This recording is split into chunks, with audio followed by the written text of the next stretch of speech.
6 centuries after the birth of Christ, a barely known nomadic people emerging from Arabia were on the point of thrusting themselves into history. They will travel far beyond the limits of the desert to make their mark on the rich land of Europe and of North Africa. They were Arabs, the followers of a new faith, Islam. And 1 century later, this faith will hold sway over a large area of our world. They will threaten and conquer part of the Christian empire of Byzantium, of barbarous Europe, Spain, Sicily, southern France, and part of Italy, and of the newly planted Christian faith already dispossessed of some of its oldest strongholds.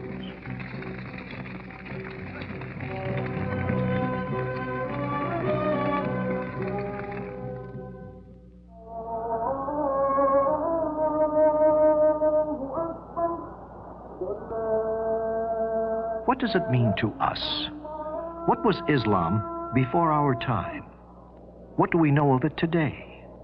What is this religion which our Western world, out of fear, pride, or indifference, has most often refused to acknowledge, and which it has for a long time looked at only through the distorting glass of the Crusades? What Islam says today is said by nearly 1 billion human beings who are Muslims. In Arabic, the Muslimun.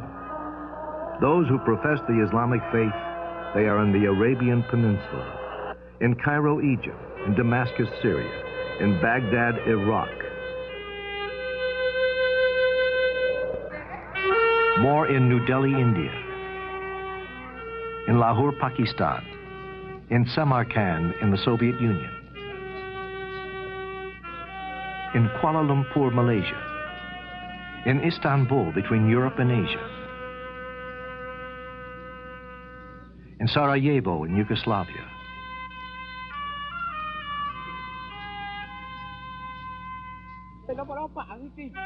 and likewise in Timbuktu, in the heart of Africa, in Paris, just as they are in the modern cities of America.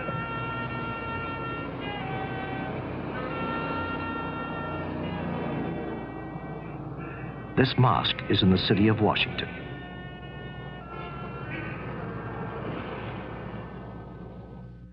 Geographically, the Muslim religion reaches over an extensive portion of the earth between the Atlantic and the Pacific. Its frontiers are not sharply defined.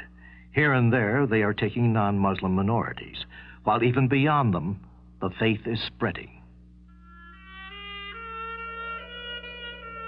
Islam has conquered some of the most isolated deserts in the world, from the Indian to the Sahara.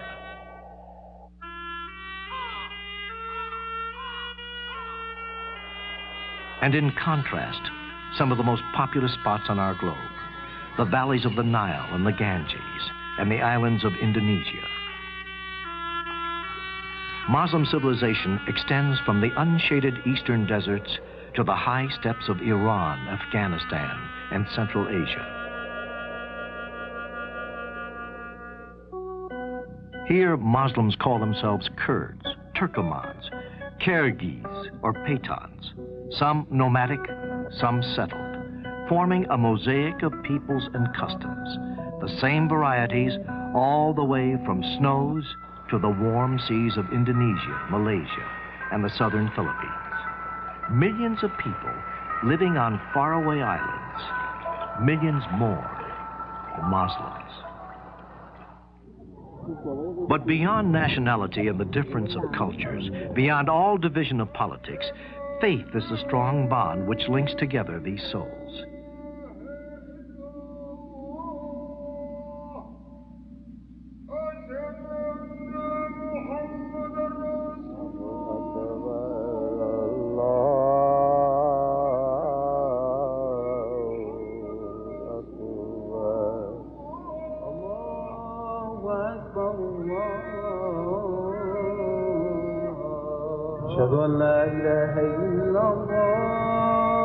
At every moment of the day, there are Muslims somewhere in the world turning towards Mecca to pray.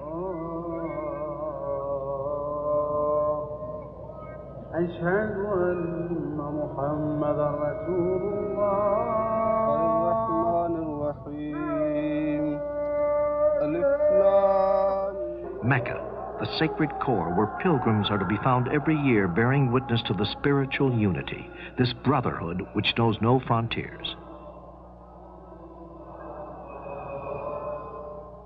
The faith of Islam is gaining new territory. It is spreading in Africa, from Senegal to Somalia, from Mauritania and Chad into Cameroon and southern equatorial of Africa. But it encompasses other contrasts besides those of country, those of manner of life. At one extreme, rural communities with closely guarded traditions. At the other, modern cities.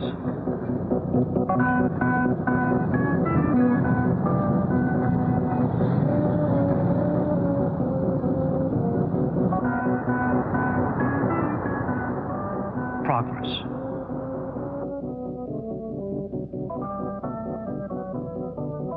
Industry.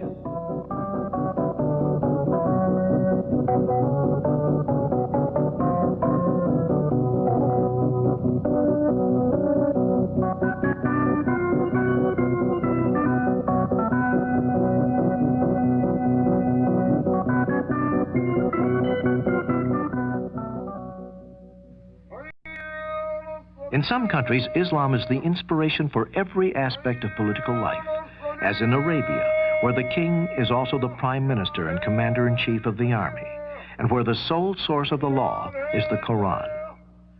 Where and how God, whose prophet is Muhammad, has he revealed himself to man? Where did this civilization begin?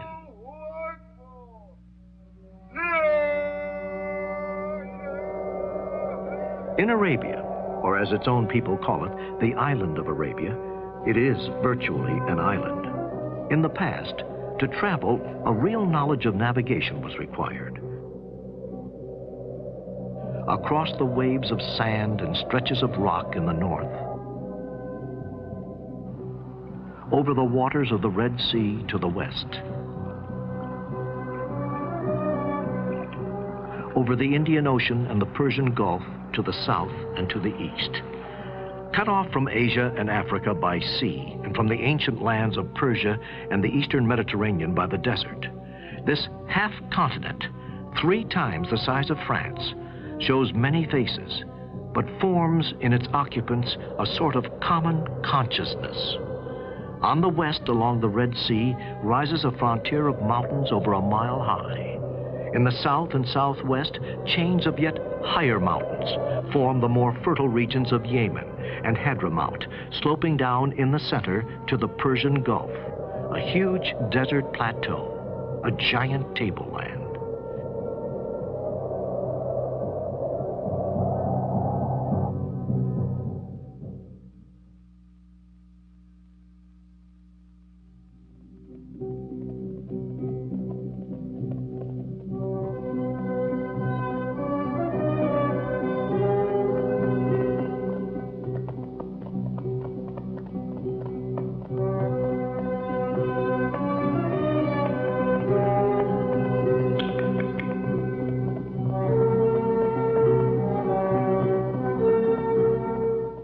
History already had numerous and long-established relationships with the settled part of Arabia. We find evidence of these contacts in the valley of the Nile. Here in Thebes in Upper Egypt, 35 centuries ago, lived Queen Hatshepsut, who sent out an expedition against what was then known as the land of Punt, situated on both sides of the mouth of the Red Sea. The story of the whole expedition is related along the walls of the Queen's tomb, the landings, the offerings, the welcoming ceremonies. In the south, close to the sources of the Nile in Ethiopia, archaeology has proved that people from southern Arabia crossed the Red Sea in the 6th or 5th century before Christ and settled here in the highlands of Ethiopia, which were in so many ways like the territories they had left. Here the Arabs established a great independent kingdom, more and more traces of which are being discovered each year.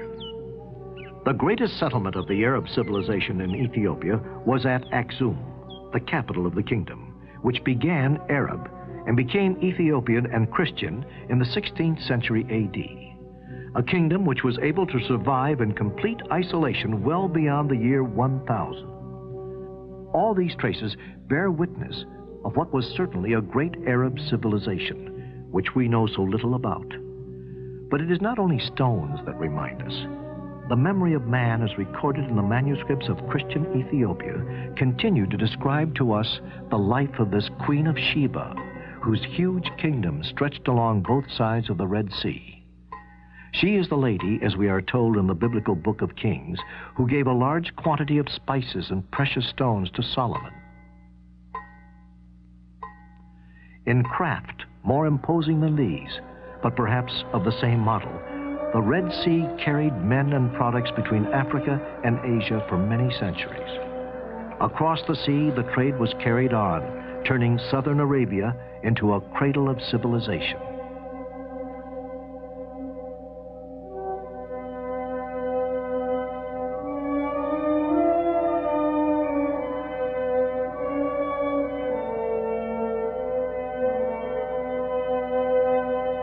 This was the Arabia Felix, the happy Arabia of antiquity, the country of perfumes, incense, and more, an enchanted and fabled land.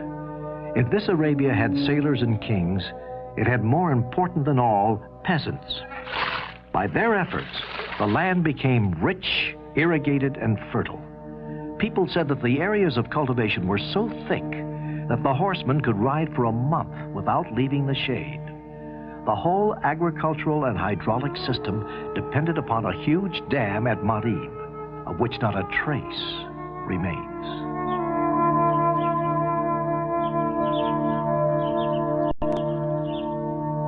It is here at Sana'a, the capital of Yemen, that we can visualize what the towns of this old civilization were like. By themselves, these palaces of stone reveal the originality of the settled countries of the south, proud of their strength and their traditions. Here can be learned something of the golden age of the southern Arabia, before the coming of the prophet between 7th century BC and 2nd century AD. There were also fabrics, perfumes, and different woods, which the harbors, today seeming so modest, received from India and Eastern Africa. Gathered into the towns, these products were carried by caravans along the routes to Egypt, to Syria, to the Roman West, and to Mesopotamia. The vast trade from which southern Arabia was the starting point changed fundamentally the relations between the nomads of the center and the settlers of the south. The antipathy between two worlds, between two ways of life, gave way to an inevitable collaboration. The nomad could not do without the merchant, who paid him for the right of crossing his territory, and a merchant couldn't do without the nomad who guided his caravans. Soon the ports and warehouses of the south were in touch with the great markets of the north, the city-states of Petra and Palmyra, centuries at the gates of Arabia, nudging the economic and cultural borders of the Mediterranean.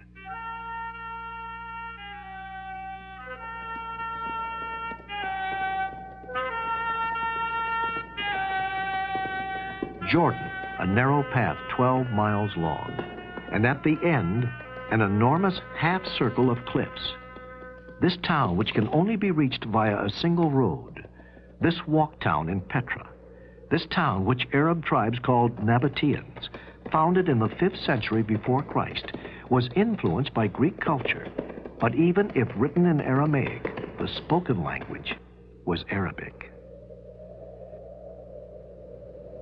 Generations of Bedouins have stopped here.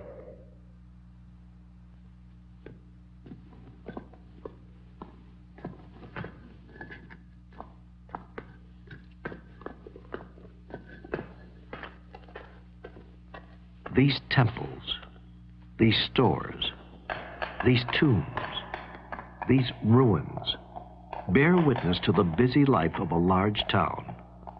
A caravan port, Petra, became the capital of an Arab merchant state, which redistributed the produce of the East throughout the Mediterranean.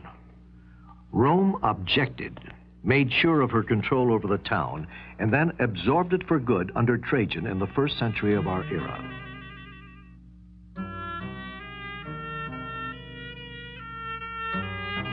Another great desert port created by Arab nomads turned settlers, Palmyra in Syria. At the crossroads of routes coming from the south and the east, itself a relay point on the route to Central Asia and China.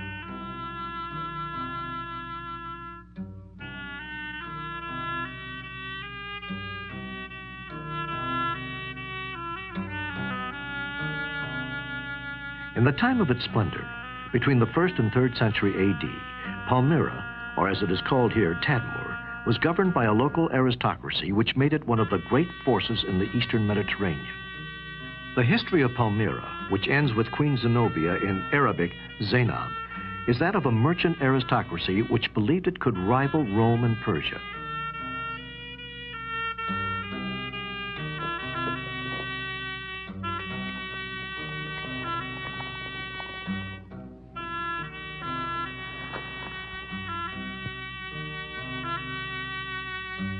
In the second half of the 3rd century, Palmyra, which governed all the caravan traffic to Asia Minor, Mesopotamia, Arabia, Egypt, and Western Mediterranean, Palmyra, the proud, rebelled against Rome.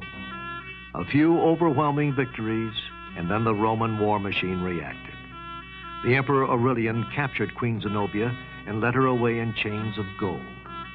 Nonetheless, it is in relation to Persian and Roman empires in its context of politics and international trade of those times that they began in Central Arabia, in the area of the Red Sea, the economic ascendancy of a country called the Hejaz.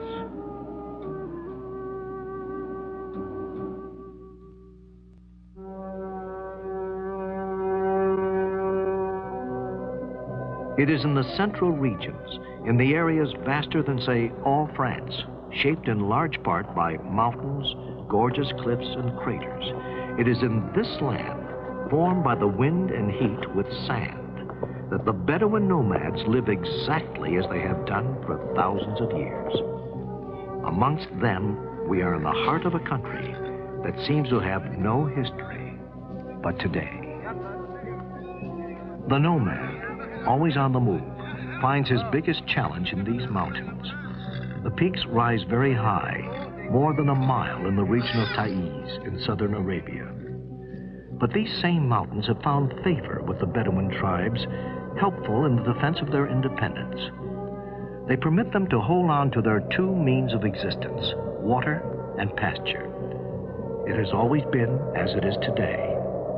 The water in this desert was to be found at distances which measured by days of travel. From here to the nearest well is 2 days' journey, and sometimes you arrive there and find no water, either for yourself or for your camel.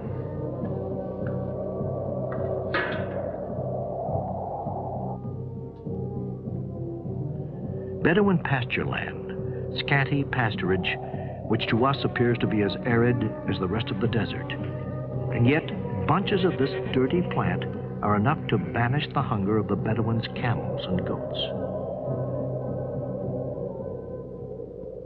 Whenever the pasture appears, the tents spring up, and thus for centuries little islands of life have arisen out of nothing in the midst of hostile environment. Before the coming of the Prophet, Bedouin society lived just as it does today. The daily life of a Bedouin family, simple, austere, patriarchal, has gone on for centuries in the shade of a tent raised on the top of a bare hill. A few reserves of food which dry in the sun, the milk and cheese of goats, a little rice and flour procured at some oasis now forgotten in exchange of dairy products and some yarn. Here, daily life begins before dawn. By sunrise, the men are already some way off, leaving the old people to light the fire.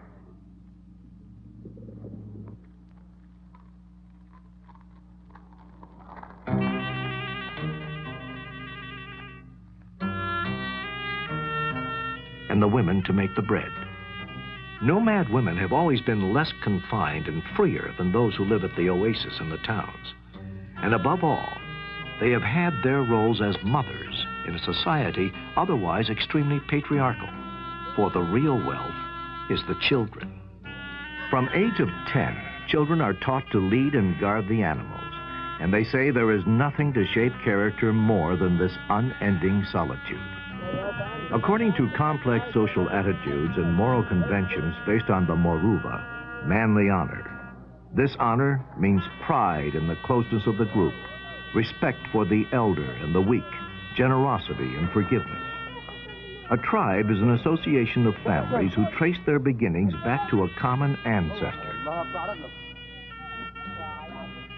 Hospitality is the chief virtue. The arrival of a guest is the signal for celebration, an opportunity to show one's generosity, no matter what time of day or night.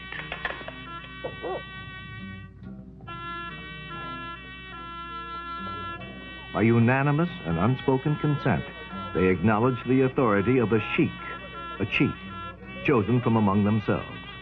The sheikh has no force at his disposal, only his moral influence and his skill in speaking for everybody in the clan can make his authority prevailing. The theme is unchanging through all the joys and struggles and great events of the people. The song exalts the glory of the tribe. This is their greatest sensitivity. Poetry serves to express the vital need of the communal life which we'll meet with throughout Islam. The group alone allows the individual to survive in a hostile environment. Loners and outcasts are rarely met with, and those few are inevitably led to a life of solitude. Listen to one of them, the old poet Shan Para. How many weary days did I live through in the merciless heat without shelter and its drags, before my tribe finally banished me forever and condemned me to perish in solitude. Here am I, brought down to nothing, tormented forever in the midst of the desert. Do not bury me. I do not want the sands to heap over my head. Thou, O wind, blow over me and release me from the spot of the sands. And at last, my head will be covered and my body abandoned in the field of combat. There is another aspect of the desert life. The necessity of survival in those regions where an increased dryness upsets the delicate balance of life and causes a sudden raid. The Gazo, rarely murderous against a rival tribe or against the people settled at the oasis.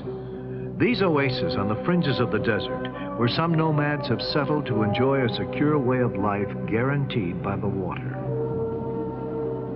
It was in this region in the city of Mecca in 570 A.D. that a boy was born into the Bani Hashem family of the Quraysh clan. He was named Muhammad, an ordinary child like any other child. Muhammad lost his father, Abdullah, and his mother, Amineh, very early in childhood. He was raised first by his grandfather, Abdul Muttalib, and then by his uncle, Abu Talib. It is believed that Muhammad was sent to a nomadic tribe to be raised according to his clan's tradition in the desert. Like this child, like these Bedouin children, the young orphan was carrying on responsibilities like other boys in the Bedouin tribes, looking after animals and performing other duties. Young Muhammad was looking after the animals on the hillside where two angels appeared in a golden cloud and took hold of him. With secret gestures, they reached to his chest and washed his heart from a golden goblet. This action placed in him the breath of God. Muhammad passed most of his youth here, close to the route which caravans took to carry the goods leaving Mecca for the north. The caravan traders of Mecca controlled the routes to the Mediterranean. It is believed that Muhammad, with his uncle Abu Talib, a merchant, traveled along the caravan routes to the north and to Syria. Through the years, the caravan routes from Mecca led Muhammad out of the limits of the Arabian Peninsula into the Mediterranean, where at that time not only trade was spreading, but also the great ideas were at hand. The ideas of Christianity and monotheism, the startling doctrine of one and only God. Muhammad talked to rabbis, monks, and Christian merchants and learned about Christianity and of Hebrew doctrine and of the final day of judgment. In Muhammad's time, hermits lived in caves throughout the Hejaz. Later on, Muslim tradition would say that these Arab hermits foreshadowed what was to come. They were early followers of monotheism, which would become the true religion.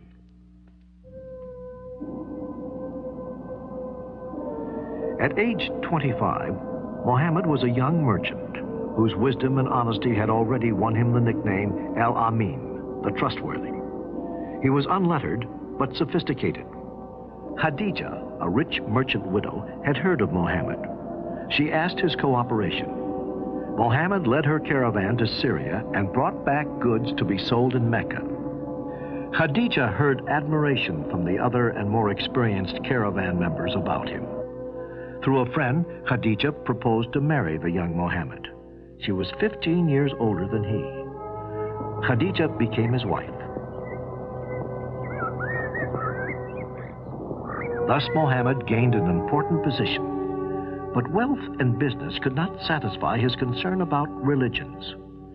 He seeks a deeper meaning for his society and God, the concept of Allah, the one and only. Muhammad felt the need to find solitude.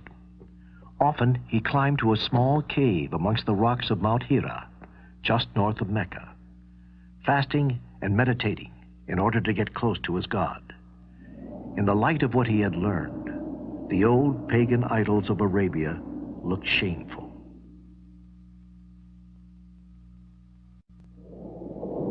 One night, in the middle of the month of Ramadan, the moment of revelation came. The archangel Gabriel appeared to Muhammad, a blinding vision of thunder and light that frightened him to his knees and said to him, "Recite." Muhammad heard the angel as commanding him 3 times, "Recite in the name of Allah, who created man from a clot, who teacheth man that which he knew not." Muhammad quietly replied, "But I do not know how to recite." Muhammad, deeply troubled, in fear and trembling at his destiny, brought himself down out of the mountain. He questioned himself. Would I be the same as one of those clairvoyants who finds lost animals? He returned home bewildered to his wife, who calmed him and was first to believe. Muhammad was to lead his people to the right path.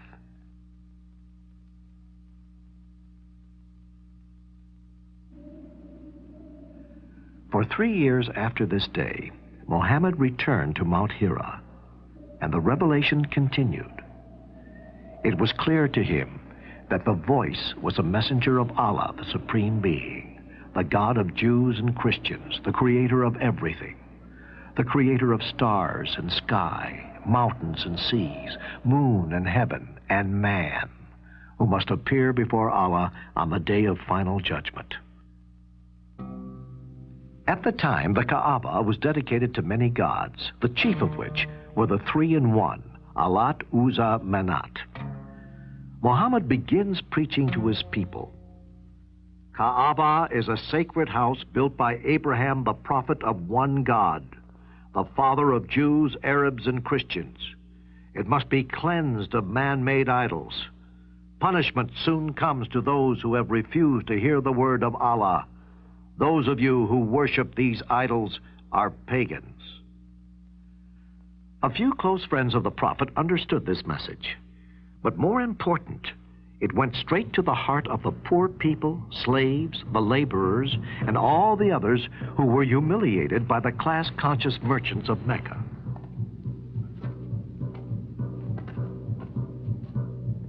Meccans are threatened.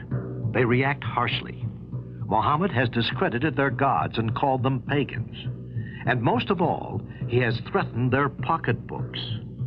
Muhammad says, a moral life is a life which a man uses his wealth for a just cause, and the wealthy and powerful must give to the poor and oppressed.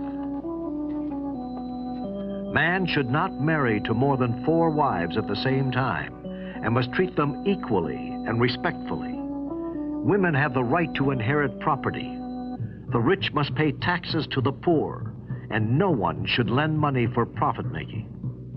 The Meccans received these messages as threatening ideas. The merchants and the rich men of Mecca, whose great source of income was the Kaaba with its old idols, were afraid to lose their benefits.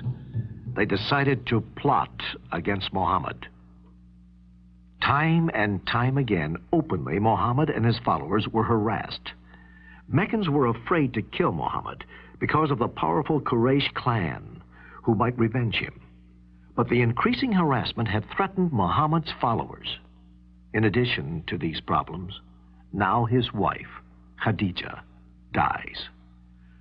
Muhammad gathered his followers quietly and told them to leave Mecca. They went and crossed the Red Sea to Abyssinia, where the Quraysh clan had been trading for many years. This was the first Muslim community outside the Arabian Peninsula. Lonely and sad, Muhammad prays to his God at Kaaba. Suddenly, the archangel Gabriel appeared again, took him up, gently placed him on the wing of a fabulous creature, among other angels, flew him to Jerusalem, and then lifted him up into the seventh heaven, where Muhammad spoke to the past prophets Abraham, Noah, Moses, and Jesus. The angels brought him back to Kaaba, where Muhammad proved the truth of messages of other prophets. But Mecca was busy plotting against Muhammad, and each tribe took part in a conspiracy to kill Muhammad and his followers. It was a time for yearly pilgrimage to Mecca. Yathrib, an oasis 200 miles to the north, had already heard of Muhammad's messages of brotherhood. They decided to send a delegation to Mecca as pilgrims, but secretly they must meet with Muhammad and invite him and his followers to their town.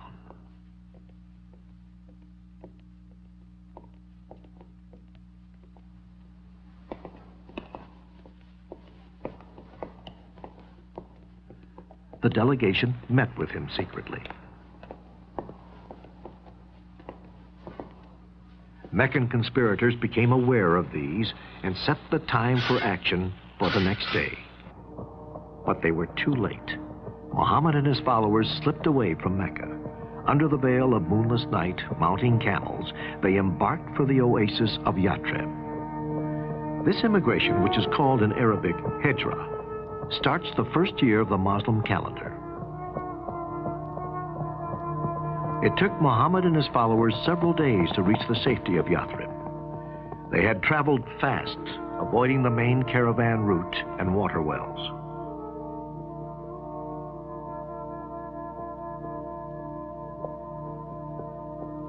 People of Yathrib were alerted of his coming. A small band of Muslim converts living at the oasis were waiting for him. When Muhammad arrived there, they shouted, "He has come! He has come!" Tears staining their cheeks. They offered him their homes, but Muhammad said, "God will guide my camel to a chosen spot." His camel stopped and kneeled near a small barn. Here Muhammad, with his own hands, with help of his followers, built the world's first mosque. From then on, the oasis at Yathrib became known to the world as Madinatul Nabi, City of the Prophet, or simply Medina. Around the extraordinary personality of Muhammad, the small Muslim community began to flourish and became a political force. Muhammad marries and has children. The revelation continued and was written down. These revelations form the Quran, the Muslim holy book. Now the Quran sets the guidelines on the practical matters, such as taxes, trades, marriage, divorce, and military matters, and details how a Muslim should conduct his prayers.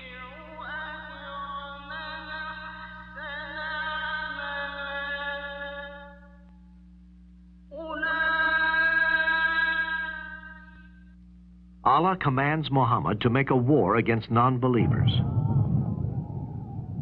The first target was the annual caravan moving south from Damascus. 1,000 camels full with goods.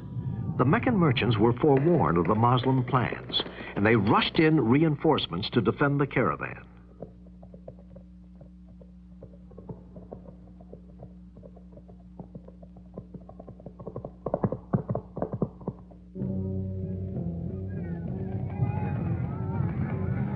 At the walls of Badr, near the Red Sea coast, they surprised Muhammad's army of 300.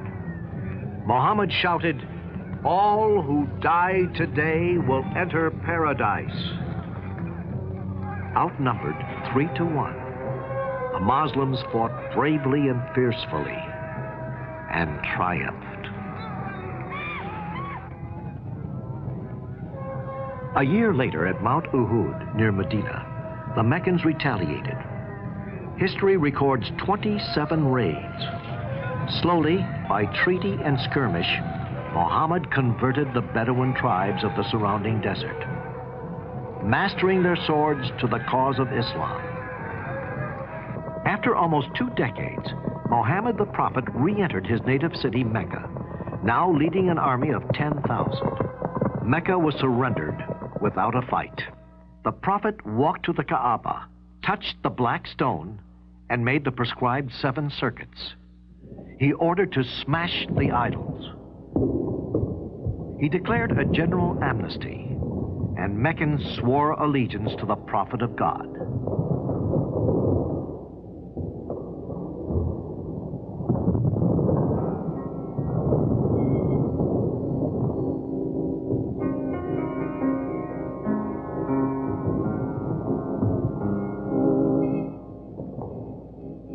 Mecca joins Islam, and Kaaba becomes the holy shrine of Islam.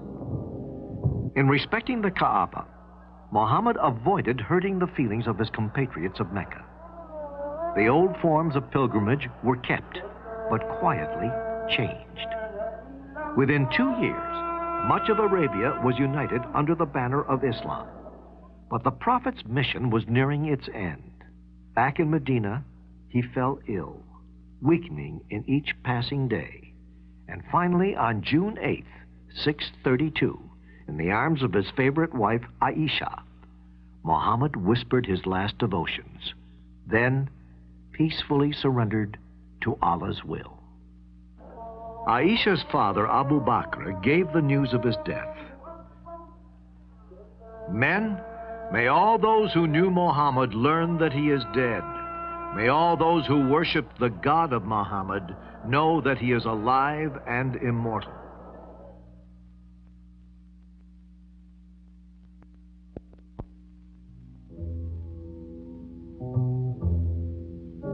The one and only God is the God of biblical tradition. Muslims believe in God, in what has been revealed in Abraham, in Ishmael, in Isaac, in Jacob, in what was given to Moses and Jesus, in what was given to the prophets on the part of the Lord. Muhammad always said that Abraham, Moses, and Jesus were his predecessors. The Quran is quite clear about Jesus by denying him a divine nature. It is this which divides Islam from Christianity, with their faith in Jesus Christ, the only Son of God, born of the Father at the beginning of the world. In effect, through the Quran, God says God cannot be penetrated. He has no offspring. He has no father. None is equal to him. The Muslim community deeply believes that everything that is taking place is the divine will and is best for the community. Destiny, after all, is in the hands of Allah, and every Muslim will be fulfilled of his expectation by God, even if this fulfillment is deferred to the Day of Judgment. The way Muslims think of themselves and the way they interpret the meaning of life is the fact that human beings are created like everything else in the universe by force, which neither they understand nor control. Men come into existence and pass away not by their own choice and decision, but by an overwhelming power beyond their comprehension. Allahu Akbar,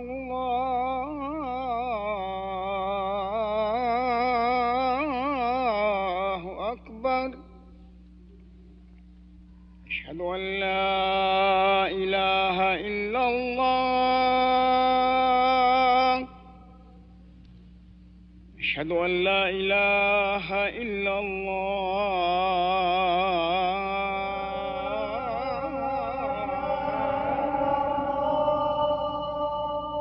I bear witness that there is no God but Allah, and I bear witness that Muhammad is the servant and apostle of Allah. The profession of the faith the first pillar of Islam, means to believe that there is no God but the divine supreme creator of everything. The second pillar is prayer, which holds this community together by means of certain common gestures in their worship and turns men's minds towards their Creator. Islam has fixed the number of daily prayers at 5. Dawn, midday, afternoon, dusk, and evening.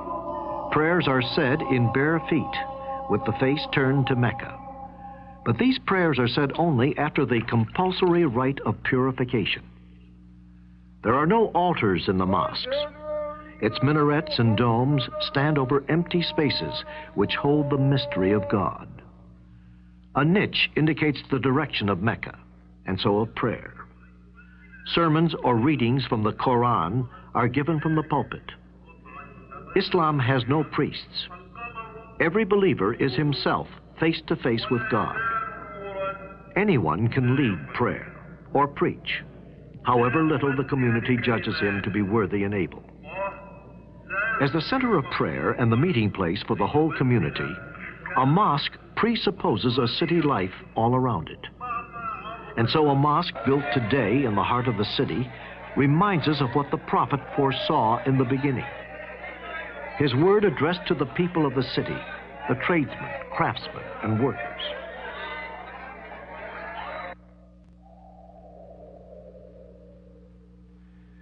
The Bedouins were on the outside of this emerging Islam. The washing, which is called for before prayer, could not take place here, where it is difficult to find water. It was only as an afterthought in the final surahs of the Quran that Islam authorized sand for the ritual of purification. And the nomad's prayer is often solitary, and it was these same Bedouins who assured the early success of Islam.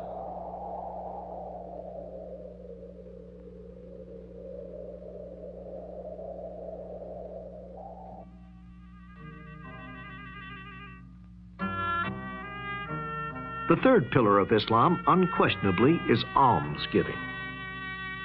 O believer, give out in alms whatever is the best of your possessions.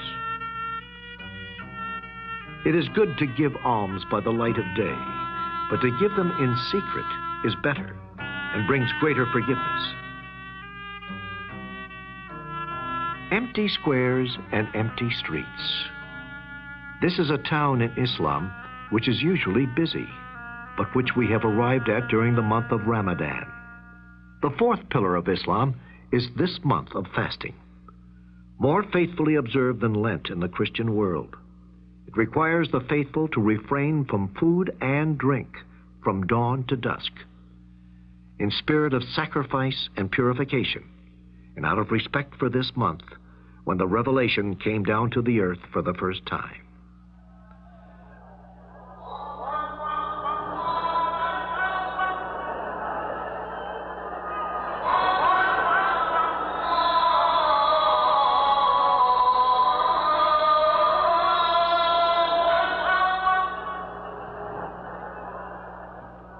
The fifth and last pillar of the faith is pilgrimage to Mecca, the holiest place of Islam.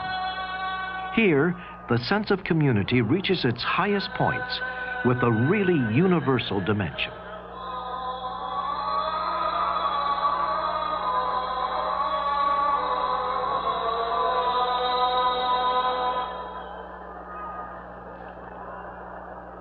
Looking at this crowd, so mixed in nationality, culture, and wealth, we have to put to ourselves a question. How has Islam kept this unity for 13 centuries? This belief in the soul of God, of whom Muhammad is the prophet. To Islam, it was Abraham who built the Kaaba and placed the first house for the true God. Some rites in this pilgrimage also carry the memory of Abraham. There is the night before reassembly of pilgrims at a place called Muzdalifah. The pebbles they are looking for will be thrown at 3 rocks tomorrow.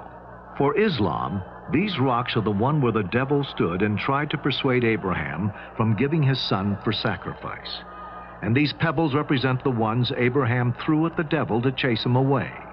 Another ritual is connected with this portico, which links to hills called Safa and Marwa. The pagan Arabs made this portico the seat of mysterious natural forces. But these pilgrims we watch following the ritual of walking back and forth 7 times bring back the memory of Agar, the reputed wife of Abraham, looking for water for her son Ishmael. It was at Mecca, on this hill of Arafat, which is now one of the final points in the pilgrimage of the faithful, where Muhammad, already sick, gave his last sermon in the year 632 of the Hijra. Men, listen to my words and weigh them in your hearts. I have fulfilled what was intended for me in this life, and leave you a cause which is clear. You will take pains never to lose it, for it is the book of God and the law of his prophet. Listen to my words. Know that every Muslim is a brother to all the others. A faithful Muslim believes that the law of Islam is the essential of his religion. In Islam, law is more important even than theology. To understand Islam thoroughly, one must understand Islamic law. In Islam, the law of the Quran is virtually as important as the Quran itself. The religious law sets guidelines and governs the life of every believer. Violation of the Islamic laws is not only considered a commitment of a crime, but also is considered to be a sin. Quran sets the guidelines even in practical matters, such as trades, taxes, marriage, divorce, and military matters. In trading, for example, Quran forbids taking interest and prohibits any speculative transaction, any transaction that results in unjustified profit-making of one party. If a profit were made, it should be given to the needy. This doctrine is driven from a Quranic phrase, God will abolish interest and cause charity to increase. In the case of exchanging goods without using money, Quran sets 2 principles. First, the 2 goods to be exchanged must be equal in weight or quantity. And second, there must be no time delay in exchanging, because it is possible that during the interval, the value of one good might fluctuate, and this may result in loss for one and profit for the other party. In tax matters, the Quran is very clear. As the 3rd pillar of the faith, every believer has to pay zakat. Zakat is not a kind of tax that governments levy on the public, but it is an act of monetary worship. The Quran has generally mentioned zakat after prayer and has enjoined it as an important foundation of the divine religion, which has been the creed of the former prophets in all ages. The great moral and spiritual benefits that accrue from the institution of zakat for the Muslim society and mankind at large can become possible only if the payer practices it as an act of benevolence and worship and does not regard it as a mere tax. The Quran also gives guidelines for upgrading the women's status in the society. For instance, a man is permitted to marry up to only 4 wives at the same time, but he must treat them equally, and women have the right to inherit property. In the case of divorce, Islam does not involve a complicated or a long procedure. The grounds for divorce in Islam, however, are more liberal than in the West. They are not limited to proven adultery or cruelty or long separation.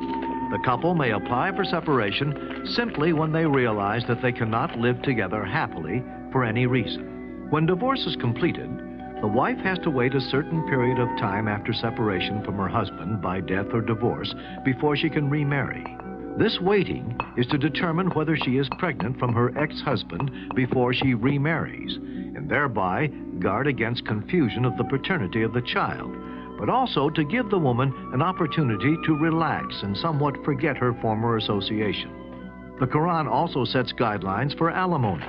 A divorced husband has to pay for the full maintenance of his divorced wife for the full waiting period. This period is 4 months and 10 days for non-pregnant women, and in case of a pregnancy, until the child is born.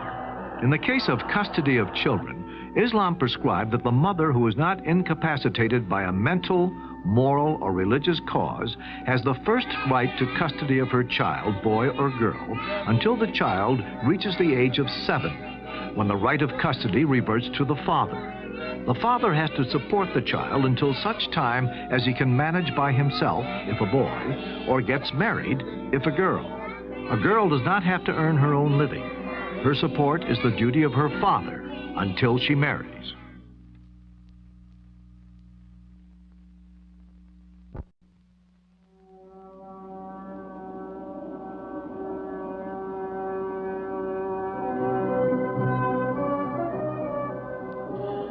On the death of Muhammad in 632, although a significant part of Arabia had already been converted by the message of Quran, the Muslim community was still very fragile and easily upset by the rivalries between the nomadic Bedouins and the people who had settled at the oasis and towns. There was also a quarrel between the inhabitants of Mecca, the guardians of the Kaaba, and the people of Medina, who were proud of being the first to embrace Islam as a thorough religion. At the heart of the family itself, amongst the first companions of the Prophet, ambitions were beginning to show themselves. There was a problem of a temporal spiritual succession to the Prophet. The word Caliph means successor in Arabic. Was the Caliph just a substitute chosen by the community as the most worthy and authorized only to defend and to apply the thought revealed by the Prophet? Or, on the contrary, was the Quranic message much more? An inspiration continuously renewed through descendants of the Prophet, whose successor was to be not only the leader of the community, but also the source of religious law. These two divergent attitudes of the young Islam would make themselves felt throughout its history. And yet, in spite of these antagonisms, in fact, by going beyond, the Muslims set off on a spiritual and temporal conquest of the old civilizations. Do not yield yourselves out to the infidels. Struggle against them, drawing strength from the Quran. Fight the agents of Satan. His traps are truly weak. The word of God made the inhabitants of Arabia forget their squabbles and transformed them into historical figures. The reasons for the overwhelming victories of young Islam are partially beyond our knowledge. How did the Arabs come to break out of their desert at a single stroke and abandon the life they knew as merchants, caravan followers, and shepherds?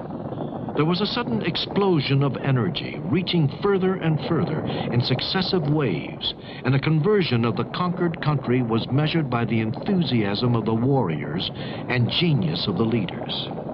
If 20 bold men are to be found among you, they are worth 200. If you have 100, they will be worth 1,000 unbelievers. Facing the attack of a handful of ill-equipped nomads, the two great empires of Byzantium and Sassanid Persia revealed themselves as impotent.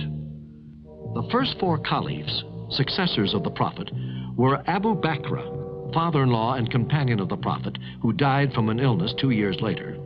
Then Omar, followed by Uthman, and last of all, Ali, son-in-law of the Prophet. These 3 were all murdered in dramatic circumstances. But it was in this atmosphere of tension over a period of 25 years that the Muslims became masters of the whole Arabic peninsula. Capturing from Byzantium, Syria, Palestine, Egypt, installing themselves in Tripoli, landing on Cyprus, and after numerous battles, conquering the whole of Persia, advancing toward India and Central Asia. All this in 25 years.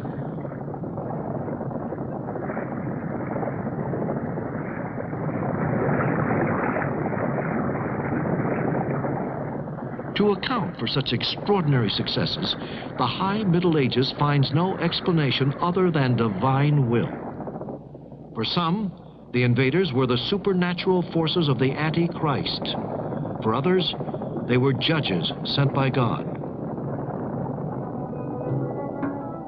Certainly, the religious element must not be underestimated. The new faith, praising its disciples' struggles and promising them victory or paradise, played a determining role. We shall grant a reward without limit to whoever fights along God's road, whether he be killed or victorious. But the rapid collapse of the Persian Empire and the Sassanid dynasty and the retreat of the Byzantine Empire is also accounted for by their own state of impotence and degradation. Here are the ruins of a Byzantine city. If such mighty walls were overcome, and if so many monuments like these were smashed down, it was because the advancing Arabs sometimes found only shadows defying them. The empires against which the turbulent young Arab armies of Islam measured themselves concealed behind their facades of power the far advanced weakness of a very sick body, undermined by social inequalities and religious squabbles, and these were made worse by the authoritarianism of its princes. Moreover, these two great empires had been exhausting themselves in skirmishes and wars for many generations, capturing and recapturing the provinces which Islam was about to take for good. The local populations were very quick to greet the newcomers as representatives of a more just society. For the peasants of Iran, oppressed by the Sassanid aristocracy, as well as for the common man of Asia Minor and Mediterranean Africa, harassed by the vicious taxes of Byzantium, Islam meant a relief after centuries of misery and exploitation. By the grace of God, you have become our brothers, while you were once our enemies. May you form a community with us. Poor man speaking to poor man. They recognized each other and understood each other, having already been acquainted since the time when the Arab shepherd, caravan driver, or merchant had lingered on the outskirts of the cities.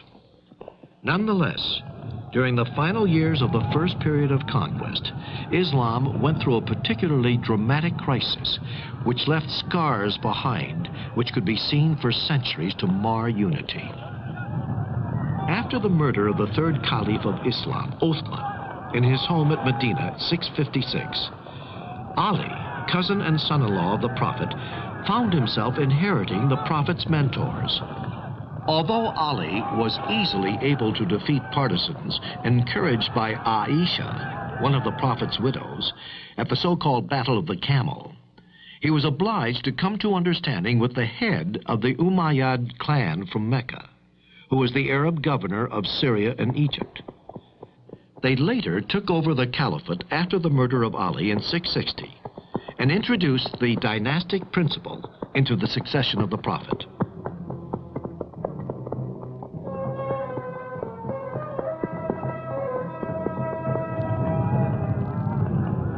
The Umayyad dynasty was to govern the destiny of Islam for nearly 100 years.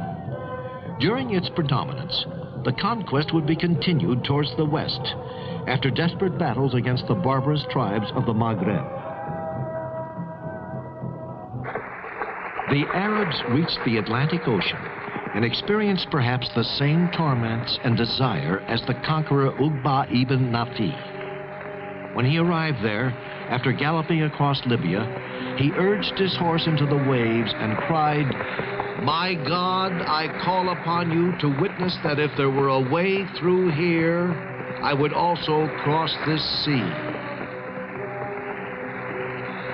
From Morocco, with the help from the Berbers, the armies of Islam crossed into Spain, and from there they penetrated into the valley of Rhone and as far as Poitiers in 732.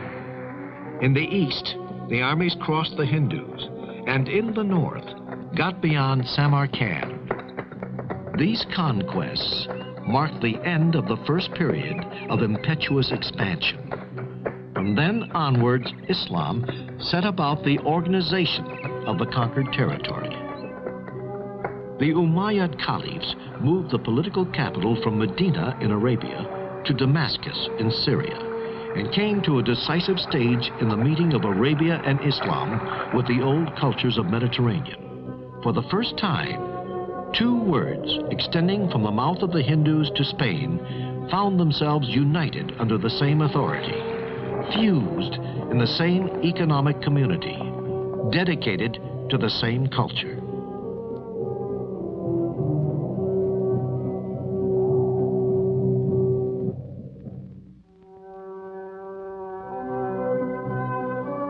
The first result of this new Islam in the years after the conquest is the building of cities. Cities everywhere, always bigger, always more of them. The Muslims from Arabia, at the end of their long gallop across the desert, set up miles of stone. With these men, the old cities took on new life, and new cities arose on the earth, either replacing ancient capitals fallen into ruin, or growing up where there was nothing before, to create new and important centers of Islam's trade and defense. Damascus, Kufa, Basra, and Fustat, core of future Cairo. In the west, Kairouan, the first town to be followed by others. Fez, Tunis, Baghdad. They are either old cities which have come to life, or new cities bursting with trade and politics and people's lives. It was in this climate of the Middle Ages that Islam reached its zenith. Baghdad, the capital of the Abbasid Caliphs, flourished in a sort of feverish pomp. When today we think back to it, we can see that this was the high summer of Islam. The Abbasids, like the Umayyads they dethroned, were Arabs of the original stock descended from Abbas, an uncle of the Prophet. Baghdad on the Tigris, and not far from the ruins of Babylon, is today a modern city. Only its name and a few ruins remind us of its past history. The splendor of the Abbasids was on show with varying fortunes for 5 centuries, from 750 to 1258. The Abbasid period was characterized by intense activity in all branches of learning and of art. Baghdad, which had become the capital of world culture, gathered the best scholars, philosophers, and poets from the East, with the encouragement of the great caliphs. We have all heard of Harun al-Rashid, the prince of the 1001 Nights. But there was also al-Ma'mun, who lived at the time of the zenith of this culture and science. And the whole Muslim world was united. Abbasid science is Arab because it is written in Arabic, and because the Arabs in creating Islam and the empire were wise enough to promote a renewed interest in the science of the ancient world.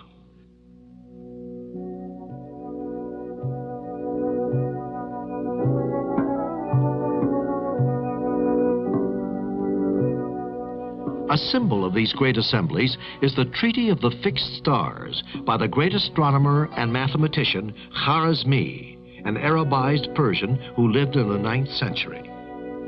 In the work of Khwarizmi, there was something new, 0, and the numerals we call Arabic, or as the scholar himself called more correctly, Indian. But before everything else, Khwarizmi is known as the inventor of algebra and logarithmic tables.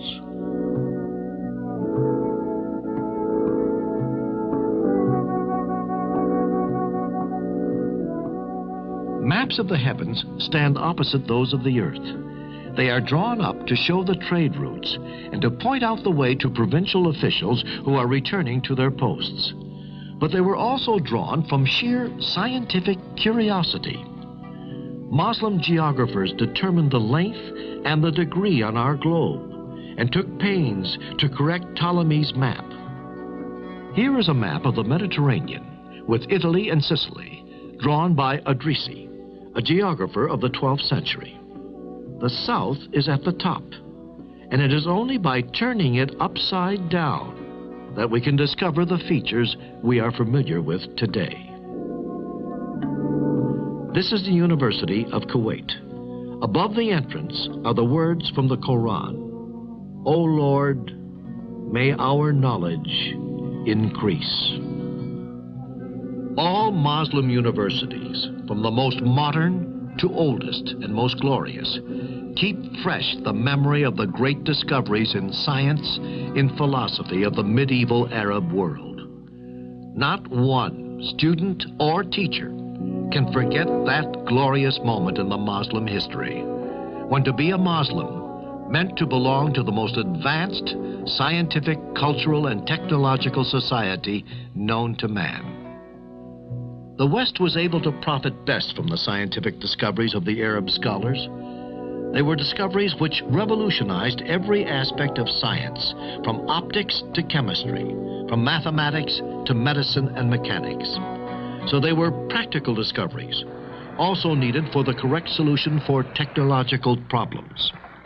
The Muslim world, for example, was a past master in manufacture of the complicated clocks and of gears of all sorts moved by the force of water or wind. Indeed, the windmills, which you can still see in the Mediterranean basin, from Spain all the way to Greece and Turkey, have probably come down to us from the high plateaus of Iran or of Tibet by way of the Muslims. From Spain and Sicily, Arab thought, either theoretical or practical, soon won over a Europe which was very far from reaching a similar level of culture. At Salerno in southern Italy, or at Montpellier with its joyously preserved manuscripts, Arabic medicine established for centuries its domination over an astounded old world. This was the school of medicine which flourished under the famous Avicenna. Avicenna was the first man who was able to hit upon the difficult synthesis between Quran theology and the philosophy of the ancient classical world. This was in the 11th century. He elaborated the most important philosophical system of the time, which became known in the Western world too. Admiration for Aristotle and other Greek philosophers stopped where the Word of God began. This Word of God was written in the Quran and was to be interpreted sometimes in the liberal sense, but more often in a broad and indirect sense. It must be added that such philosophy needs an intellectual elite which is able to interpret its own beliefs liberally and stand up to the opposition of theologians and bigots. Toleration was general. Official condemnations were rare. These verses of Omar Khayyam, the great Persian poet of the 12th century, are a proof. Why did our Creator, when he made the world and adorned it, then yield it up to the power of death? If the work was good, why slatter it? And if not good, whose the fault? The girdle which bounds our mortal world does not whisper where it begins, or how is its ending. On that matter, no person has spoken a word of truth, and no one knows our beginnings or our fate. These ideas, which would have led directly to the stake in Europe, arose from the ancient cultures, reawakened and invigorated by Islam. Islam did not only produce universal scholars like Avicenna or Al-Biruni, it contributed greatly to the flowering of Muslim figurative art, architecture, decoration, and painting.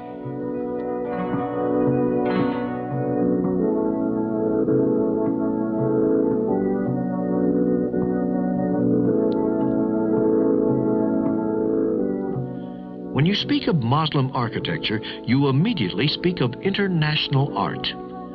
This architecture arose in the same way from Islam's meeting with the old civilizations which surround her, most of all, Persia and Byzantium. The Arabs found a way to assimilate this new world, which was emerging as the result of new needs of the faith and community life. And they made of it something until then unknown. The greatest invention of Muslim architecture was the mosque, the aesthetic value of which is based on three essential elements: courtyard, dome, and minaret. The relationship between the vertical minaret, the horizontal body of the mosque, and spherical dome suggested different and original interpretations of the Muslim artists, depending on the places and times they lived in.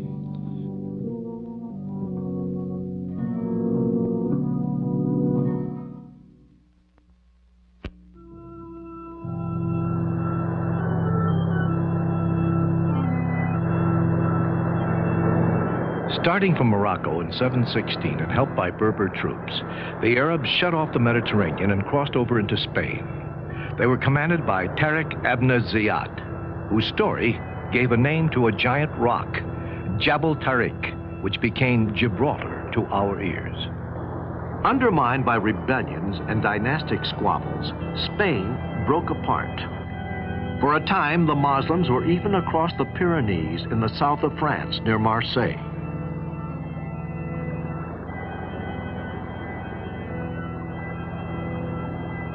These old deserted mills along the river are known as Saracen mills. The Arabs did not just make a few raids, they came to stay.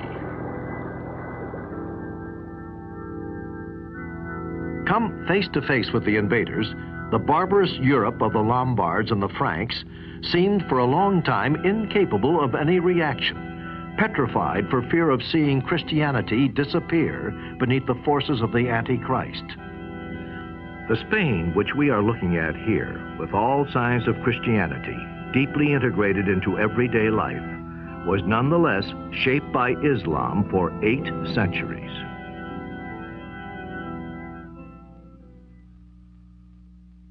The conquest was easy.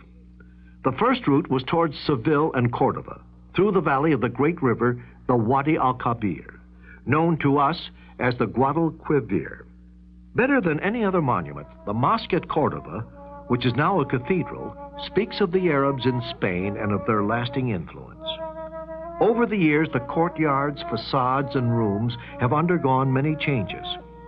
So the mosque, cathedral, is like a great book, open to show us the vicissitude in taste, in political and economic power, and in faith.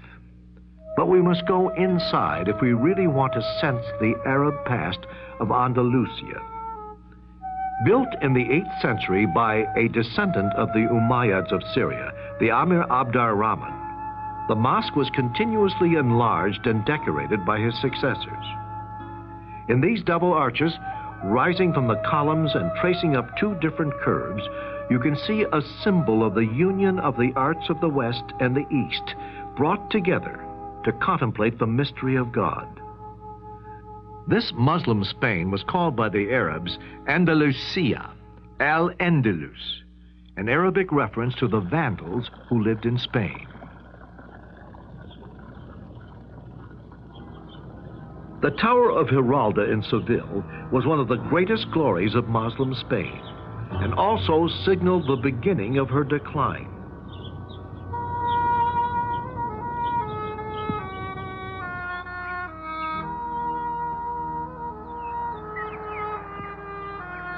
It may or may not commemorate the victory over the Christians in 1195, but there is no doubt that Giralda reminds us of buildings in Morocco, like the Hassan Tower in Rabat or the minarets at Marrakesh. And it was from Morocco that the warriors set out who were summoned to defend Muslim power in Spain against the Christian kings of the north, who at the beginning of the 11th century had undertaken the reconquest of the peninsula. This was the time of decision.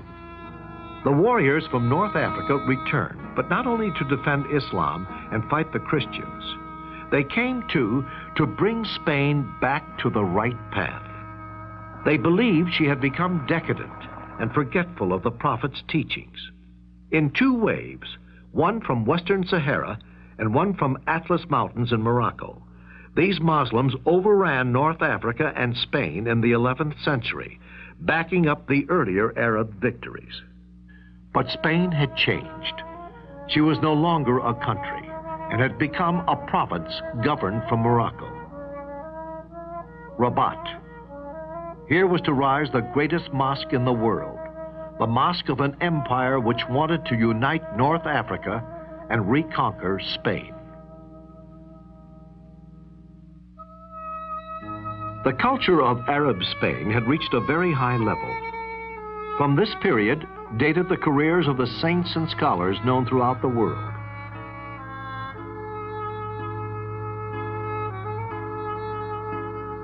This valley, called Las Navas de Tolota, saw the beginning of the ruin of Muslim Spain. Cordova was to fall in 1236, Valencia in 1238, Seville in 1248, Murcia in 1269. 5 centuries after Islam's assault on Spain, the story was reaching its conclusion. Granada, an interval during the catastrophe. For 2 centuries more, the town and the little kingdom of which it was the capital would maintain an Arab island on Spanish soil, a retreat protected by its high walls and its mountains. But its culture shone up to all the world. Granada inherited all the arts of old Andalusia. Watching over the town, both a symbol and a memory, is the Palace of Alhambra. Here, the architecture is more than delicate. It is as fragile as the encircled kingdom, as melancholy as things close to death. But Spain was not the only one along the Mediterranean coast to become acquainted with Islam. The decision was made in Tunisia at the beginning of the 9th century to invade Sicily, while she was still recovering from the Byzantine Empire.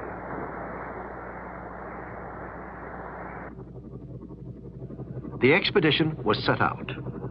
2 centuries were enough to make the island a beacon of culture in the Mediterranean.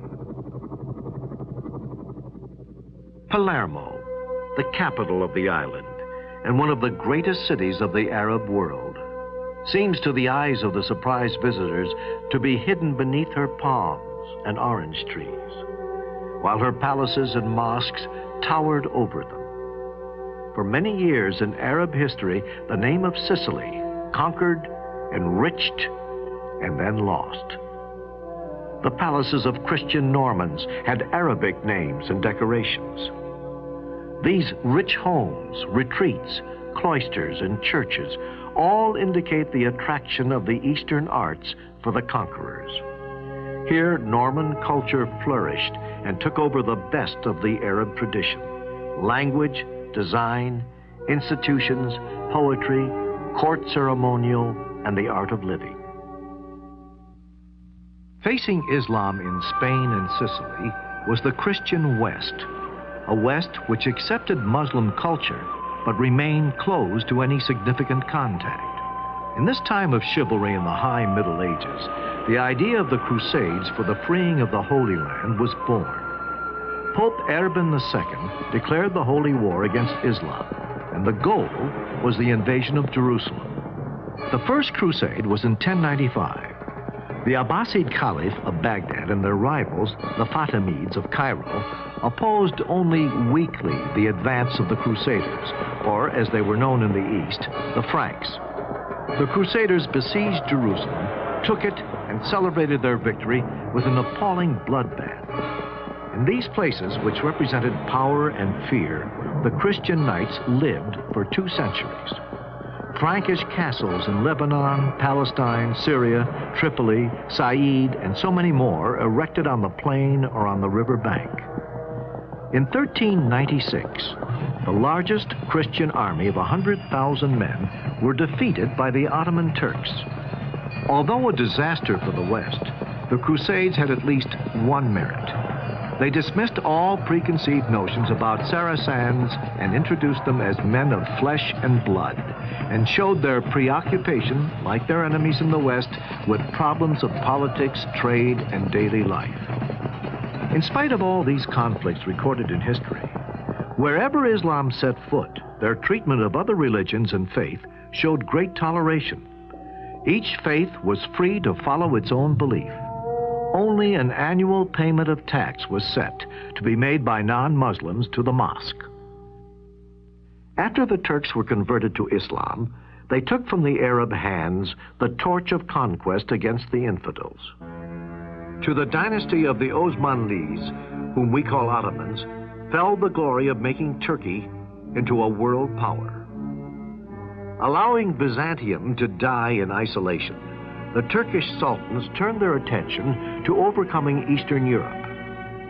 Let us travel up the Danube, like the Guadalquivir in Spain. This river, but on a much bigger scale, traces the path of the conquerors: Romania, Bulgaria, Serbia, Hungary. The countries fell, and their cities, Belgrade, Budapest. Here is a reminder of these years of occupation. These macabre skull towers built at the expense of the Serbian rebels.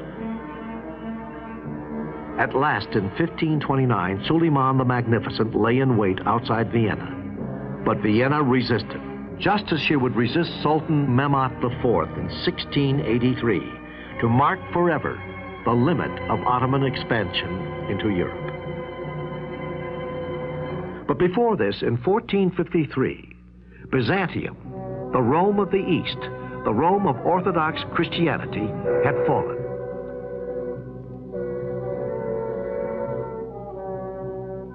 The violence of the conquest has been forgotten. Islam as a civilization left behind enormous traces on the continent of Europe. For several centuries, the different faiths have mingled, bringing about the peaceful relationships which are the only ones that can ensure the peace of the world.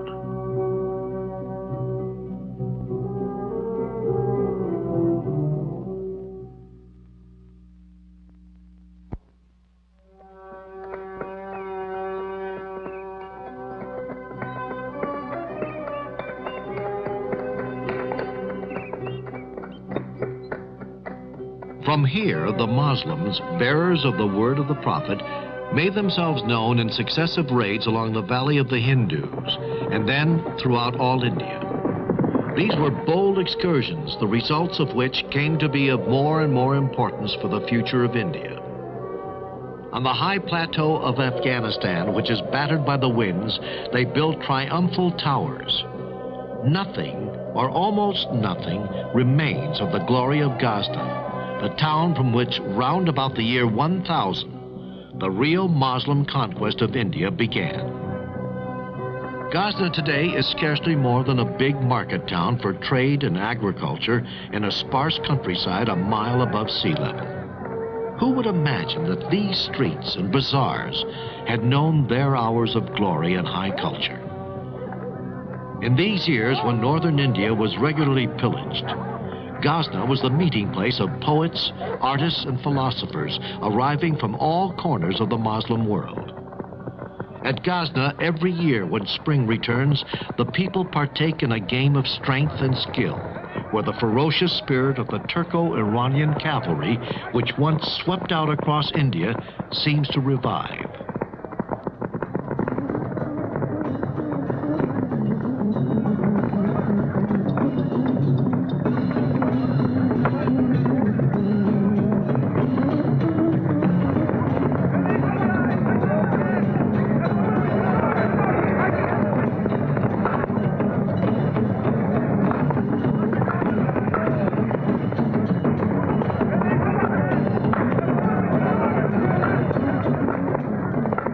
Persia, after the Muslim conquest of the 7th century, took great pains not to break with its past. On the contrary, she jealously guarded it, enriched it, and absorbed it into Muslim civilization. Soon she would be able to win over the courts of the Turkish countries and northern India to her culture.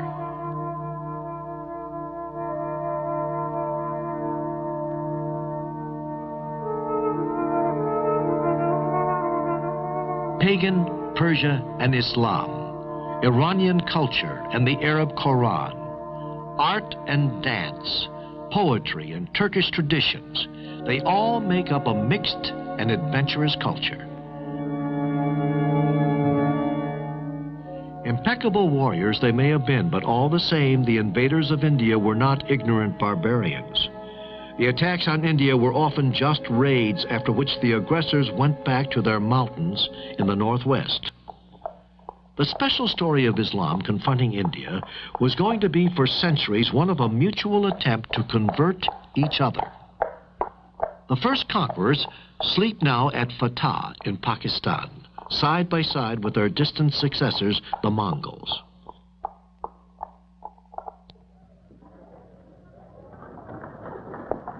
There are more than 200 million Muslims in Pakistan and India today. Hindus were converted to Islam in great numbers because they were fascinated by the message of the new faith, which offered them an ideal based on the concept of absolute unity of God.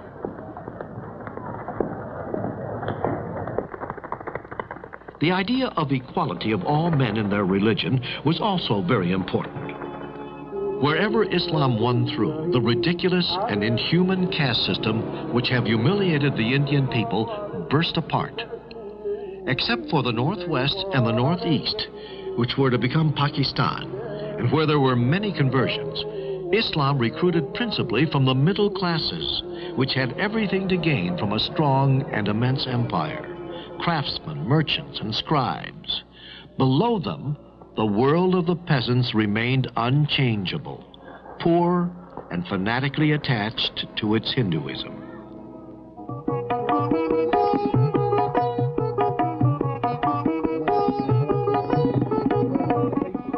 At the highest level of society, Islam attracted the warrior aristocracy, including the sovereign.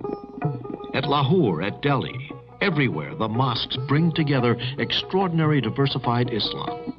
Persians, Turks, Afghans, Indians from the south, from Bihar, from Bengal, from Deccan. Everywhere in the northern plains and in the heart of the continent, luxury and art took form in stone, and the great names rushed to our minds. Hyderabad, where the Nizam ruled, the richest man of the world. The story of relationship between the two communities, Hindu and Muslim, is extremely complex and comes right down to the present-day split between India and Pakistan. Once the shock of the conquest was over, the Hindus converted to Islam did not feel themselves so far away from their compatriots who had remained Hindus, for they kept their culture and family traditions. So they became a very useful core which could understand and help both outlooks. This is Ajmer, a sacred place of Muslim India, where the pilgrims come to visit the tomb of Chishti, one of those missionaries who did so much for the spreading of Islam among the Indian masses. The enormous influence of these missionaries and the quiet impact they made on millions of people played perhaps a more important part than the military conquest which conventional history so often stresses.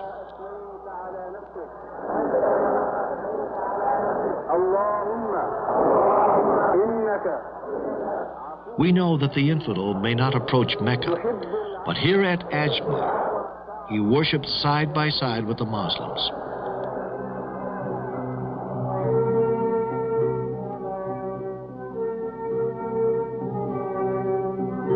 The starting points of the trade routes to the Far East were the coasts of Malabar and further to the west, southern Arabia, the Red Sea, and the Persian Gulf. Islam's ships followed the monsoon routes and looked very like the ones in use today. From such dockyards as these, the brave sailors had sailed as agents of a far-reaching trade and as missionaries of their faith. Their memories embody forever in the Sinbad of the 1001 Nights. The roots of this trade and its gospel talk may be summed up like this. From Aden and Muscat, which were ports on the Red Sea and the Persian Gulf, to the coast of India in Gujarat, Malabar, and Coromandel.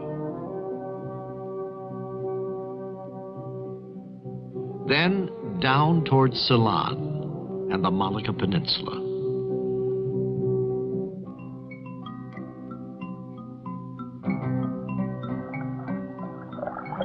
Muslim families live in the port of Hong Kong.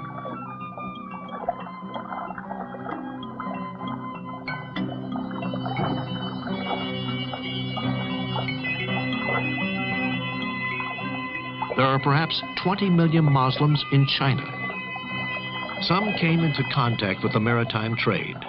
Others in the north and interior were affected by Islam ventures into Central Asia, or by the merchants on the Silk Route.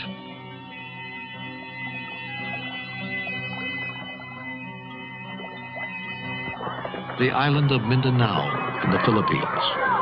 On the edge of the forest is a little mosque made out of wood and stone, very much worshipped.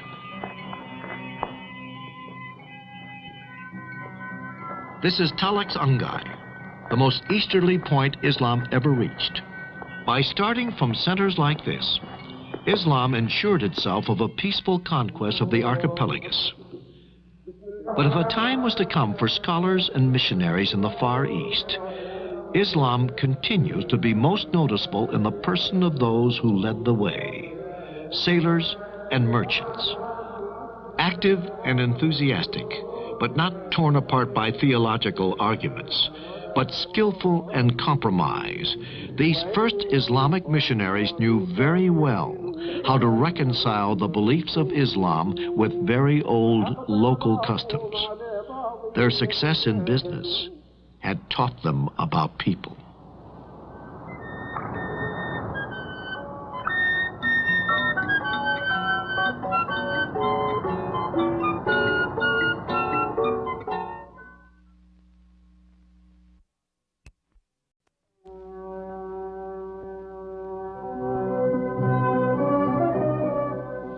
From one end of the world to the other and across many centuries, we have been watching history of Islam with its many mentalities and customs. Islam is a religion, but also a way of living. It represents a whole procession of people we think of as being far away, but who have, all the same, woven many strands into our own history and culture. Our journey has shown the strength of the expansion, led first by the Arabs and subsequently by the Turks as they spread their faith. The luxury of the courts contrasted with austerity of the desert. There was power of the empires, the vitality of trade, the buzz of city life. Cordoba, Samarra, Istanbul, Mongol India, and hundreds of other reminders had shown us the magnificence of an art and civilization which were so often far in advance of the rest of the world. So now there are two questions. Why did this civilization so tragically bend under the military, economic, and cultural pressures whenever Europeans set foot? And what would be the future of the Islamic countries? Africa could perhaps give us the beginnings of the reply to these questions. It is really here where colonialism has sometimes gone as far as to impose the victor's language that one can perhaps grasp through Islam, the double dilemma of development and national determination. We must go back over the history of Islam in Africa.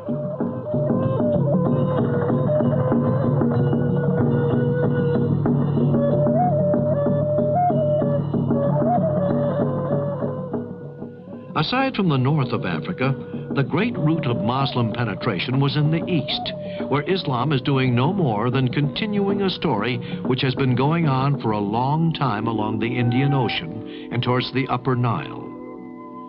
Much later on, and much more difficult because of the desert and its nomads, the entry into West Africa began really only after the year of 1000 AD. Immediately, the Arabs came into contact with the great kingdoms of medieval Africa, Christian Ethiopia and Nubia, and with other pagan kingdoms to the west.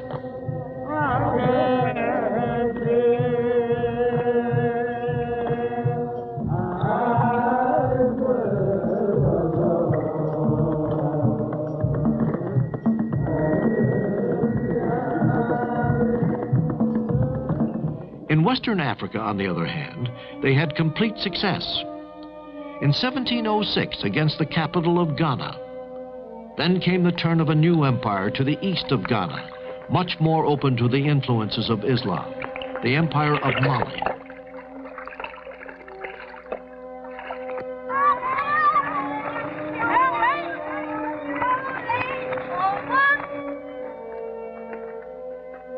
Timbuktu, linked to the Niger by a canal cut through the desert, had its days of splendor in the 14th century, when its riverbanks were crowded with boats and its streets with merchants and scholars. These mosques are famous in the history of our Muslim civilization. This one was the University of Sangori, a place of study and worship of God. Here, famous teachers from Spain, Syria, and Morocco were active, and the libraries here were so rich in material that the city was called the capital of Muslim thought and culture. But today, nothing remains of the grandeur of Timbuktu.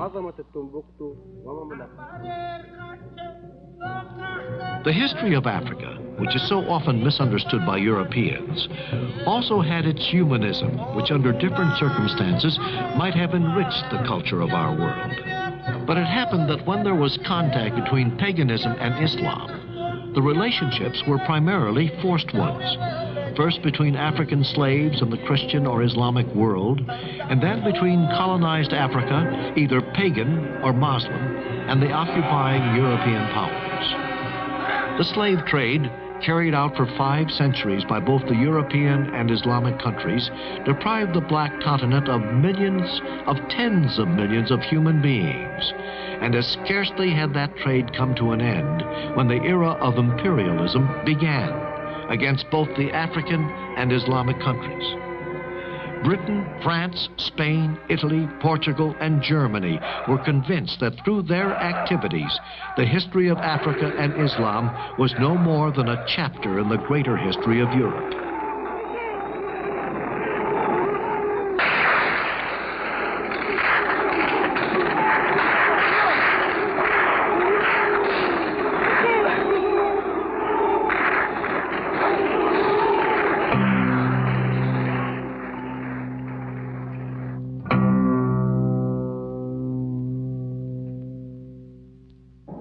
So Africa today, aware of its own history, faces the dilemma of foreign intervention.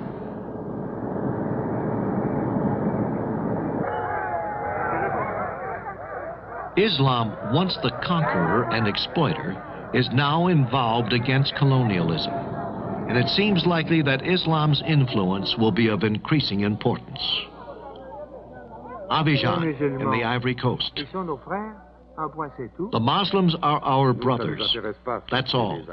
What the Arabs and Muslims did in the past doesn't matter now. The vicissitudes of faith are over. The Muslim peoples and countries are our friends.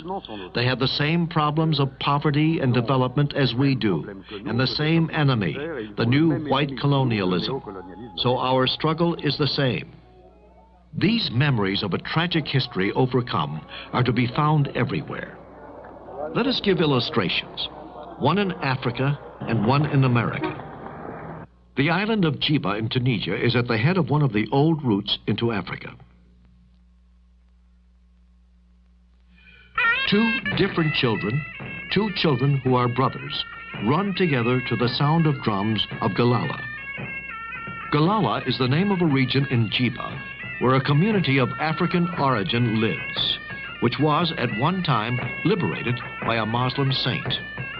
He is buried in this mosque and is feted once a year by a procession of brotherly union.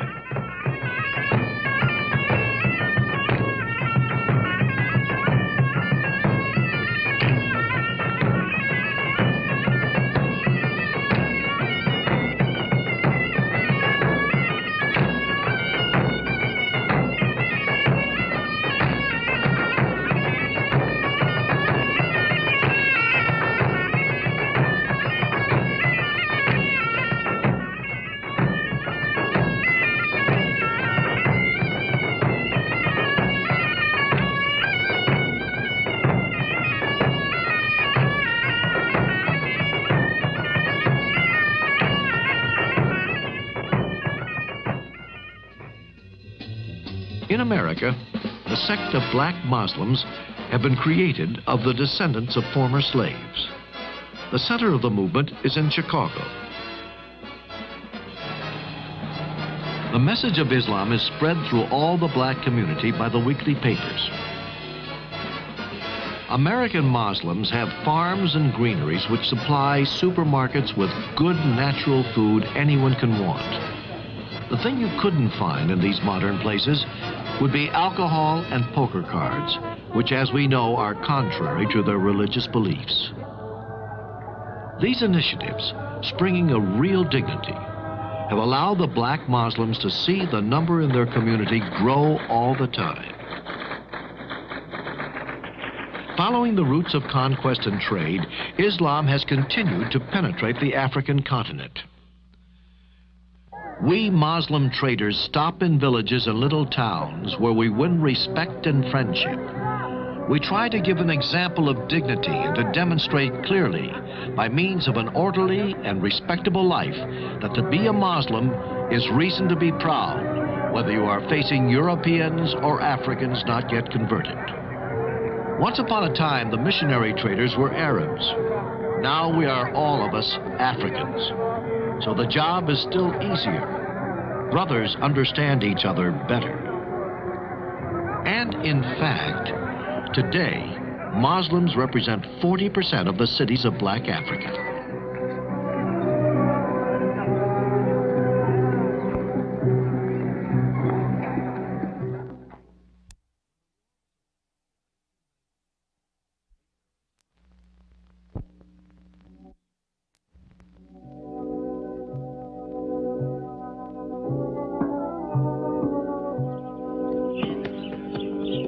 Is Islam keeping pace with the adjustments necessary with the needs of modern society?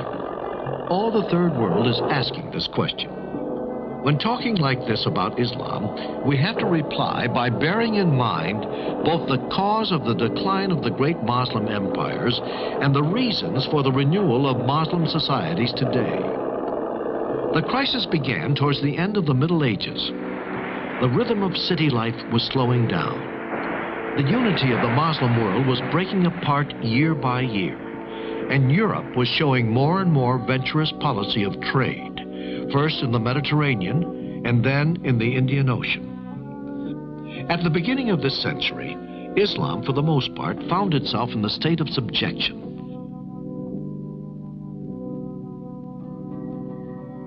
After taking a back seat in the world's history, Islam today is free after struggles which took various forms. The impetus to independence and the form it took depended in fact on the type of colonial domination and on the degree of culture and economic development.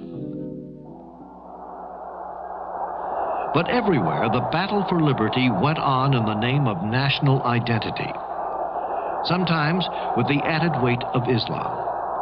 And this nationalism very often took the form of holding up before the foreign power the very principles which she preached herself: liberty, equality, the right of the people to determine their own way of life, their own culture, and the use of their own resources.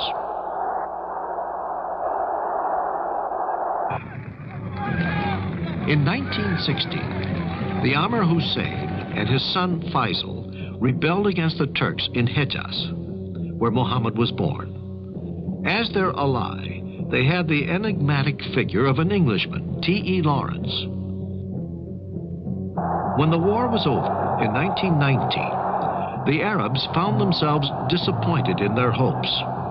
France and Britain divided up the remains of the Ottoman Empire.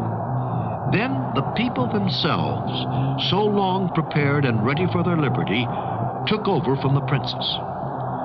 The Second World War set the movement going. Lebanon and Syria were free in 1946, Libya in 1950.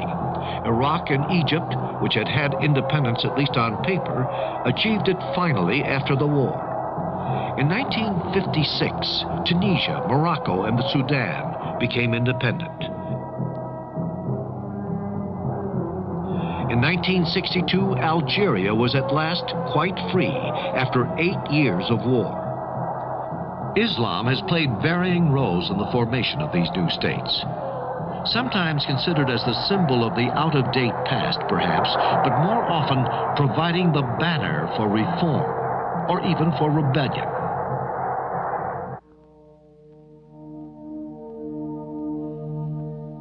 the plains of Arabia, the legendary desert, and the most modern of treasures, oil. Kuwait, Bahrain, Saudi Arabia, but also Iraq, Iran, Libya, Algeria.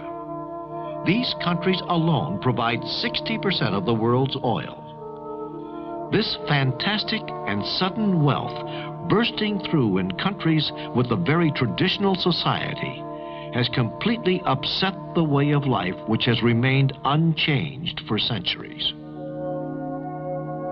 These walls were the city limits of Kuwait, our city, a typical small Arab town, then center of a modest caravan trade until the Second World War. This was the gate into the city.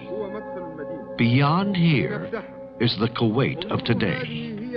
Walls and gates have been preserved to remind us of the past. But today, new buildings, squares, and streets surround these remains on all sides. If our ancestors return, they would think they were dreaming. But the spirit of the old world hasn't disappeared with the same speed of the alleyways and bazaars have. The souls of men need more time to change than is required to change things. The ancient Bedouin mentality, with its values and its patriarchal sense about human relationships, has left marked traces right on the heart of the cities. And the fabulous palaces are perhaps only a new framework for rebuilding structures inherited from the past. This falling in with the needs of the 20th century, or its myth, perhaps is clear. And it's on this territory that Islam has to win its next struggle. Labor, factories, timetables, work shared, new relationships between men arise from this modern life and its battles, and it develops a new awareness of their destiny. While looking at these scenes of progress, roads under construction, airports, bridges, universities, and harbors, the question has to be asked: what will the future of Islam be? Let us take a look at one of the Muslim countries, the Kingdom of Saudi Arabia, where Islam began. New schools, colleges, and universities teach the young Muslim generation modern techniques within the frame of Islamic principles.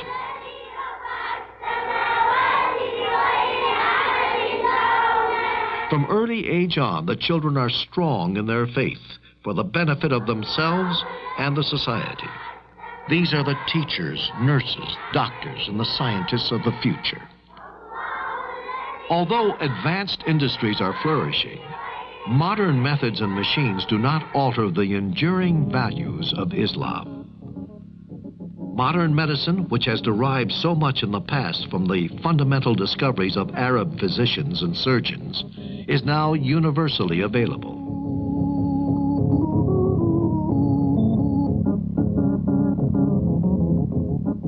The desert is turning green and bearing fruit through modern systems of irrigation and artificial fertilizers.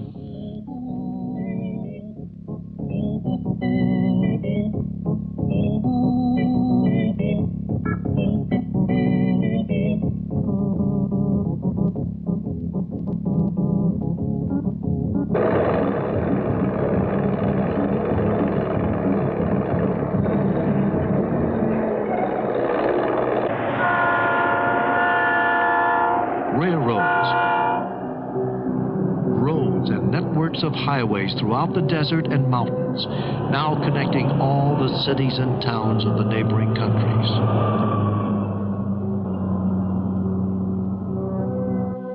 Telecommunication has come a long way since the 20s. Now Muslim countries are linked by radio, telegraph, telex, telephone, and television.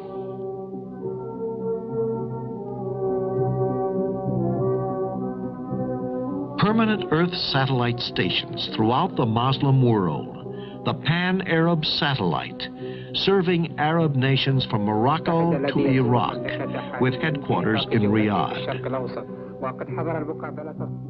This is the headquarters of Saudia, the airline of the Kingdom of Saudi Arabia in Jeddah, the nerve center of the entire organization, with ticketing and reservation section and sophisticated computer system for day-to-day business and long-term planning, countrywide and beyond.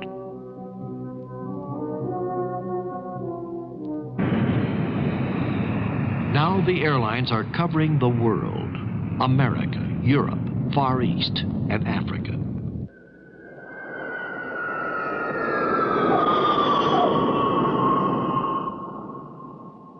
One thing is certain.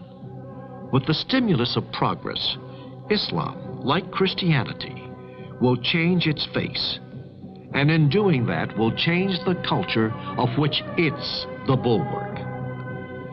But it is not only the universities.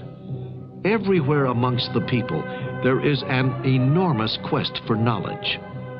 Today, the youth of Islam is going to tackle the world with the same enthusiasm which once urged their fathers onwards to conquer. A double enthusiasm for freedom and faith. Today, their union includes nearly 1 billion people who, through the Quran, affirm their membership in a single community. In many professions, these people are conscious of a certainty. It is a certainty which came to them in the 7th century, but which remains of value as a guiding principle for life and as a light for the future until the end of time, no matter how modern the world. There is no divinity but God, and Muhammad is the prophet of God.